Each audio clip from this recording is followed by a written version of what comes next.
എനിക്ക് പറയാനുള്ളത് ഞാനത് പോണ്ടിച്ചേരിയിൽ വെച്ച് പറഞ്ഞു, നിനക്ക് പറയാനുള്ളത് നീയും പറഞ്ഞു. ഒടുവിലൊരു തീരുമാനവുമാണ്. ഇനി നിനക്ക് എന്താ വേണ്ടേ? എനിക്ക് രഞ്ജുവിനെ കാണണം, അതിനാ ഞാൻ വന്നത്. രഞ്ജു ഉണ്ടായിരുന്നല്ലോ അവിടെ, നീയും കണ്ടതല്ലേ. അവൾക്ക് പറയാനുള്ളത് അവളും പറഞ്ഞു. ബാലു നിനക്ക് വല്ലതും പറയാനേ പറഞ്ഞു കൊടുക്കണം. എനിക്ക് നിന്നോട് ഒന്നും പറയാനില്ല. നീ പോടാ എന്റെ പാട്ടിന്.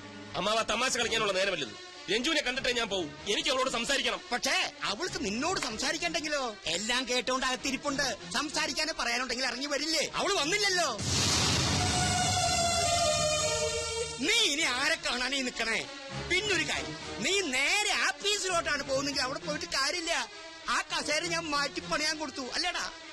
പിന്നെ കമ്പനി വക കുറച്ച് പണം ബാങ്കിൽ കിടപ്പില്ലേ, അത് ഞാനങ്ങ് മരവിപ്പിച്ചു. ഇനി നിനക്ക് 5 or 10 വേണമെങ്കിൽ ചോദിച്ചാൽ ഞാൻ തരാട്ടോ. നിങ്ങളൊരു മനുഷ്യനാണോ? അല്ലടാ മൃഗം, കണ്ടാ മൃഗം. എന്നെ തോൽപ്പിക്കാനാണ് ഭാവമെങ്കിലും നടക്കില്ല.